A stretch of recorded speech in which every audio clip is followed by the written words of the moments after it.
karena waktunya terbatas, saya batasi sampai 4 jam saja tanya jawab. Baik, saya silakan siapa yang mau tanya? Dengan adanya perusahaan ini, apa rencana jangka pendek, jangka menengah, dan jangka panjang dari kepolisian? Baik, jadi dengan adanya pemisahan Polri dari ABRI ini,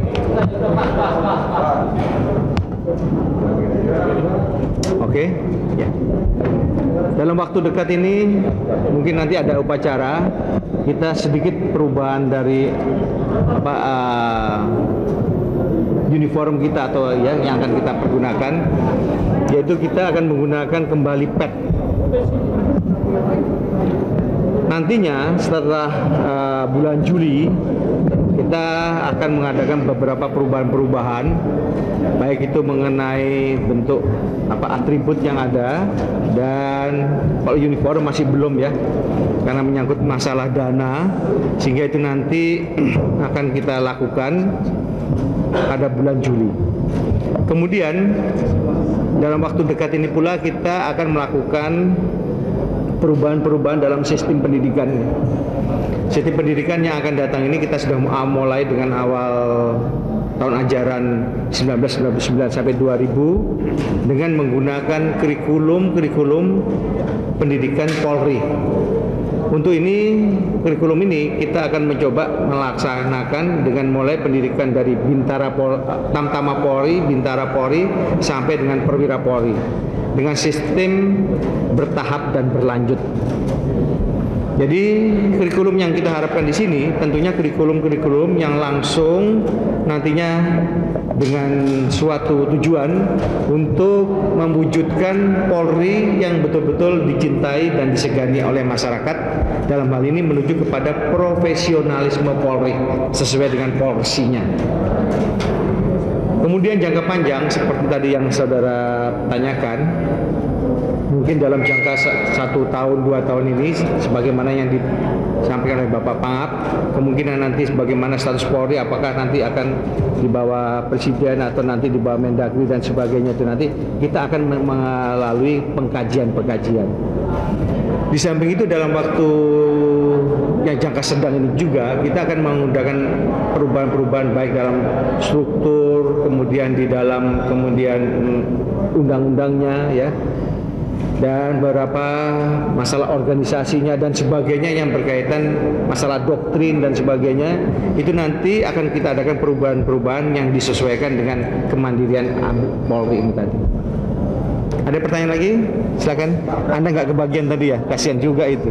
Kebagian saya tadi. Berapa dana yang disiapkan, yang diperlukan untuk kemandirian Polri ini? Begini ya, kita tidak bisa menghitung berapa dana yang dibutuhkan. Ini tentunya sesuai dengan kemampuan daripada negara itu sendiri di dalam menyiapkan dana ya untuk kemandirian ini.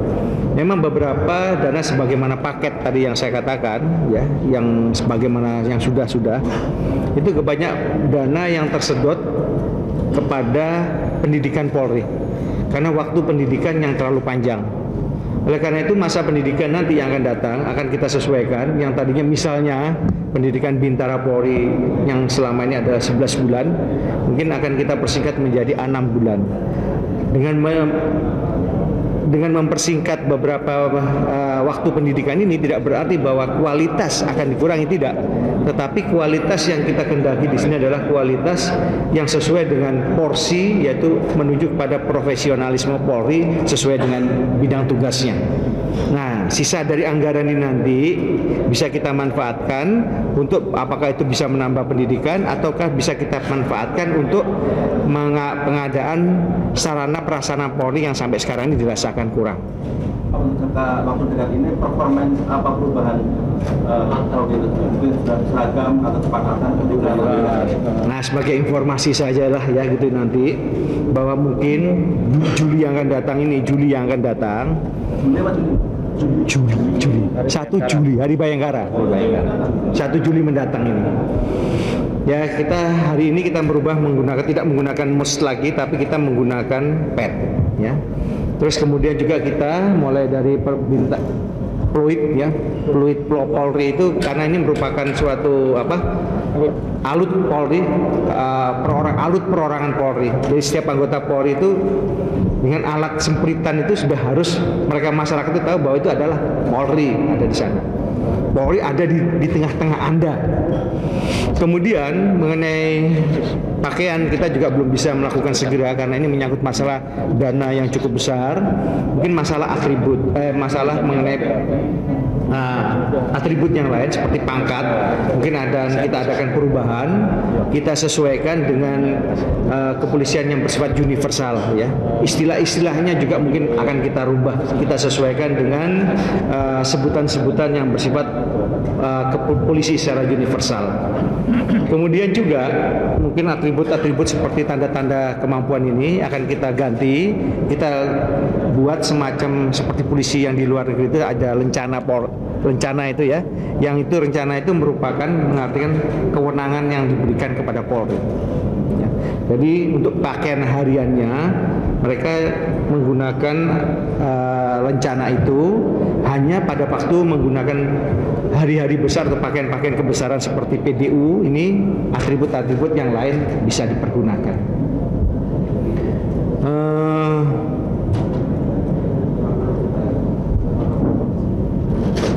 Nah, juga kita bagi bahwa polisi ini ada dua nantinya itu sebagaimana saudara ketahui secara universal.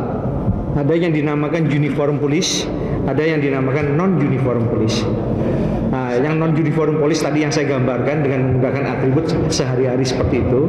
Bagi yang non-uniform police, misalnya nantinya Kapolri itu tidak sehari-hari harus menggunakan pakaian dinas seperti ini, tapi menggunakan pakaian sipil ya.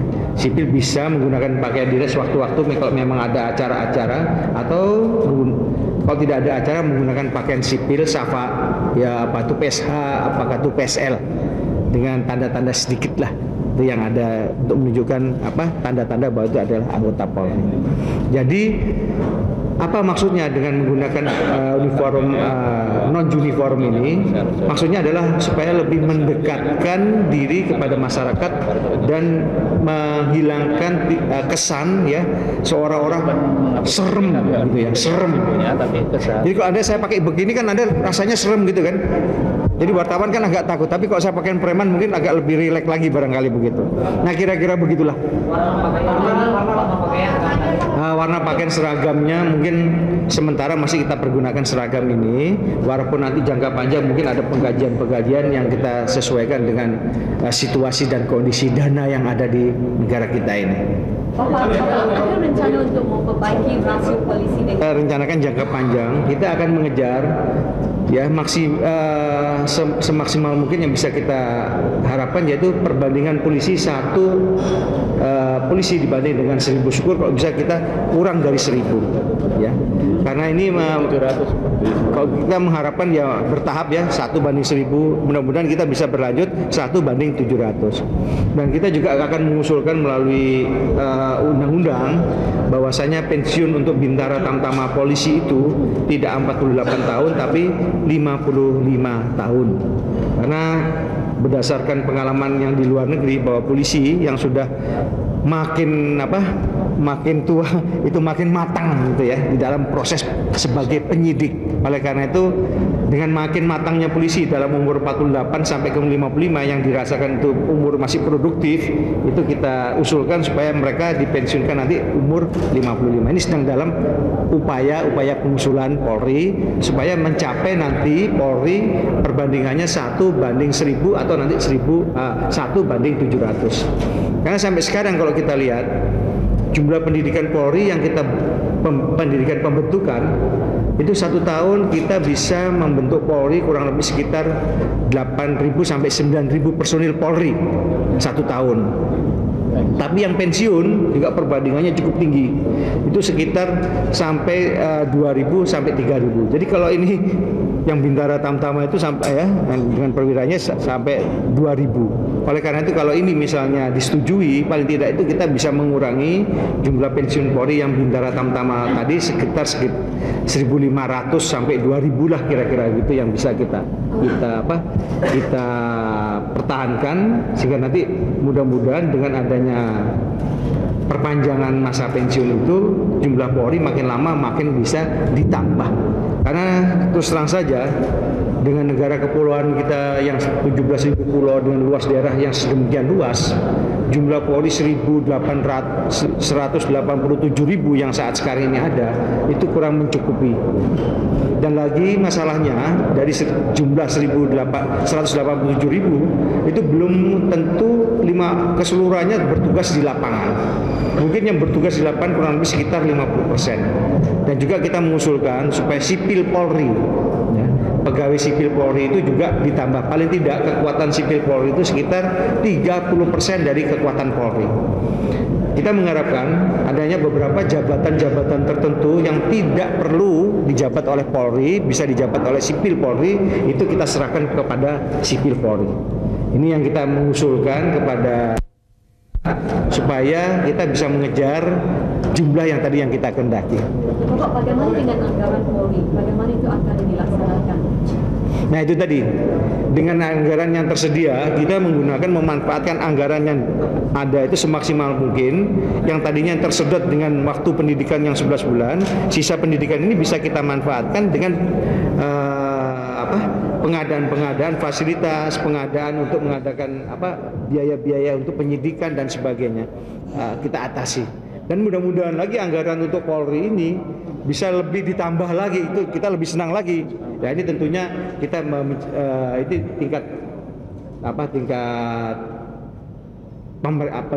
pimpinan lah yang nanti membicarakan masalah penambahan anggaran untuk Polri ini nanti.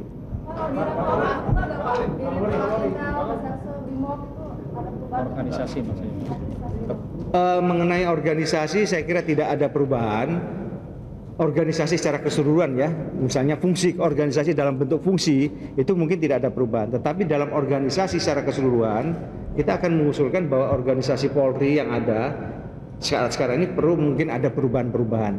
Ini yang akan kita ajukan kepada Menhankam ya, bahwasanya tentunya struktur organisasi Polri berbeda dengan struktur organisasi yang ada di ABRI. Seperti juga misalnya beberapa polda-polda tertentu yang tadinya sekarang tipe C mungkin bisa kita angkat menjadi tipe B. Beberapa polres-polres mungkin juga bisa kita angkat menjadi polwil. Ya. Itulah kira-kira yang akan kita ajukan di dalam jangka panjang yang akan datang. Pak Kopri. Pertama ini kan bersejarah bahwa kepolisian terlepas dari ABRI. Yang saya tanyakan pertama, program Polri ke depan bagaimana? Itu pertama ya, mungkin yang program dan yang program jangka panjang yang mungkin menyentuh langsung ke masyarakat. Yang kedua, ini kan seringkali apalagi menghadapi pemilu, koordinasi untuk menanggulangi huru-hara. Apakah nanti polisi juga ke depan dan bagaimana koordinasi dengan angkatan lain? Terus yang ketiga, akankah dibuat undang-undang khusus untuk kepolisian untuk mendatang? Ya. Mengenai program Polri yang ke depan, saya kira sudah saya jawab tadi ya, mengenai jangka pendek, jangka sedang, dan jangka panjang, mengenai perubahan-perubahan organisasi apa sebagainya itu tadi. Dalam rangka menghadapi pemilu ini, tentunya dengan kewenangan yang diberikan oleh Polri berdasarkan Undang-Undang Nomor 28 Tahun 97, kita tetap modal itu dipegang oleh Polri selama keadaan itu masih dalam rangka tertib sipil. Tetapi apabila situasi itu berkembang menjadi situasi yang nanti situasinya akan menjadi tingkat kriminalitasnya itu tinggi ya, itu bisa kita minta bantuan ya kepada ABRI, tentunya dengan seperti yang sudah kita lakukan saat seperti sekarang ini. Namun kodal masih bisa kita dipegang oleh Polri. Namun kok situasinya masih berkembang lagi seperti yang di Maluku berdasarkan PP 16 tahun 51 apa 61? PP 16 tahun 60. Tahun 60, PP 16 tahun 60 ya. Itu kita bisa nanti kodal bisa dialihkan kepada ABRI seperti tadi dengan ketentuan bahwa permintaan dari gubernur kepala daerah bahwa situasi sudah demikian meningkatnya sehingga kodal dipegang oleh militer. Nah, itulah ketentuan-ketentuan di dalam undang-undang di dalam rangka menghadapi situasi Kamtipmas yang ada. Dan tadi yang pertanyaan ketiga ada apa tuh? Bukan buat undang-undang khusus mengenai tugas kepolisian dan Perubahan undang-undang itu nanti tentunya itu akan undang-undang yang ada ini mungkin juga akan diadakan perubahan-perubahan.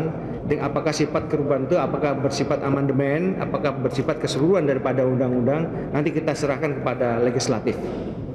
Oke? Ya. Karena polisi hari ini kan sudah keluar dari ABRI gitu ya.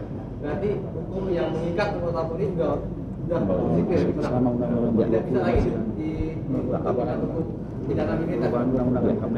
Tadi kalau tidak salah sudah ditanyakan tadi pada waktu di mana di Mabes ABRI ya. Saya kira jawabannya samalah dengan Menhankam bahwasanya ya nanti secara bertahap bahwa undang-undang yang menyangkut masalah apa disiplin Polri ya itu akan kita kaji untuk kita kenakan undang-undang juga. Antara Polri dengan ABRI apakah masih ada atau tidak? Kalau masih ada saja garis koordinasinya itu. Jangan kepada ABRI tetapi kepada instansi pemerintahan yang lain pun ya atau antar departemen sekalipun kita masih mempunyai jalur-jalur koordinasi itu yang dinamakan jalur lintas sektoral. Di dalam rangka menangani kasus perlu kita adakan suatu koordinasi antar departemen. Ini yang dinamakan koordinasi lintas sektoral antar departemen itu tetap ada. Karena permasalahan yang ada di masalah Kamtipmas itu tidak hanya diselesaikan oleh Polri sendiri, tetapi harus diselesaikan secara multidimensi, yaitu melalui beberapa departemen-departemen. Ya. Kemudian yang Anda tanyakan juga mengenai jabatan, jabat di dalam pemerintah, ini tergantung daripada nanti DPR. Ya, apakah nanti ada anggota Polri misalnya yang ditunjuk sebagai jabatan di dalam pemerintah sebagai bupati, apa sebagai gubernur, apa sebagainya, itu terserah daripada DPR setempat yang memilih Polri itu. Kalau memang Polri itu dipilih, ya silahkan saja. Itu tentunya dengan suatu ketentuan bahwasanya mereka yang menduduki jabatan itu harus pensiun. Tidak ada ikatan lagi dengan struktur di mana kesatuan semulanya itu. Kira-kira demikian. Jadi itu tergantung dari apa? Dari pemilihan anggota itu sendiri. Satu pertanyaan lagi. Kompas. Itu di mana-mana biasa itu juga terjadi. Ya, di luar negeri juga akan ada kejadian-kejadian yang demikian. Masalahnya ini sekarang tinggal antara rakyat itu dengan aparat itu sendiri. Kita aparat sebagai aparat penegak hukum tentunya berpegang kepada undang-undang yang ada pada kita. Kewenangan-kewenangan yang ada pada kita laksanakan. Rakyat sebagai tentunya menghendaki adanya supremasi hukum. Tentunya kalau misalnya rakyat itu mengerti, harus juga menghati-hati undang-undang yang ada ini. Inilah akibat daripada tidak adanya suatu pengertian antara rakyat ya dengan kesadaran hukum pada masyarakat ya yang melanggar dari ketentuan undang-undang, akhirnya bentrok kepada aparat. Sebenarnya bentrok antar aparat ini tidak perlu terjadi apabila masing-masing sudah mengerti akan tugas dan kewajibannya sendiri-sendiri. Oleh karena itu biasanya sebelum kita mengadakan suatu tindakan-tindakan yang bersifat keras, seperti yang Anda ketahui kan ada negosiasi, pengertian-pengertian antara aparat dengan kelompok-kelompok masyarakat, misalnya katakanlah pelaku-pelaku unjuk rasa itu. Nah, kita mengharapkan agar tidak terjadi bentrokan yang bersifat fisik apabila masing-masing saling menghormati atau menyadari akan adanya undang-undang yang ada. Sehingga kalau sudah ada negosiasi, berarti kan bisa diselesaikan secara damai. Dan mereka pun bisa menyampaikan aspirasinya secara baik. Tetapi kalau ada unsur pemaksaan, nah ini yang biasanya ribut ini apabila terjadi unsur-unsur pemaksaan, ya, sehingga akibatnya bentrok dengan petugas. Nah, petugas ini pun ya kita sudah bekali mereka itu dengan sikap-sikap yang penuh toleransi terhadap masyarakat. Tentunya dengan tindakan-tindakan yang tidak langsung kepada tindakan kekerasan, tetapi ada urutan-urutan tindakan di dalam penindakan unjuk rasa, apakah itu pelaku-pelaku penjarahan dan sebagainya, itu sudah kita bedakan. Kalau ternyata kan Oleh karena itu di dalam tindakan-tindakan sifatnya yang bantuan kepolisian tadi yang kita harapkan, mereka kodalnya itu dipegang oleh kepolisian. Seperti yang kita lihat sekarang PPRH, PHH yang PPRM itu. PPRM. Nah, itu mereka sudah dilatih dengan latihan-latihan dengan pola-pola penindakan yang disesuaikan dengan Polri. Ya. Oleh karena itu mereka tidak dilengkapi dengan senjata, tetapi dengan alat-alat seperti tongkat, kemudian gas air mata dan water cannon. Ini yang kita lakukan, ya. Sehingga penindakan-penindakan yang sifatnya tadi menggunakan kekerasan apa sebenarnya sedapat mungkin kita hindarkan. Kira-kira itulah yang bisa. Nah, ini masalah sekaligus dengan masalah wartawan ini ya. Karena saya lihat juga banyak sekali masalah wartawan yang kena pukul gitu ya. Nah, betul. Jadi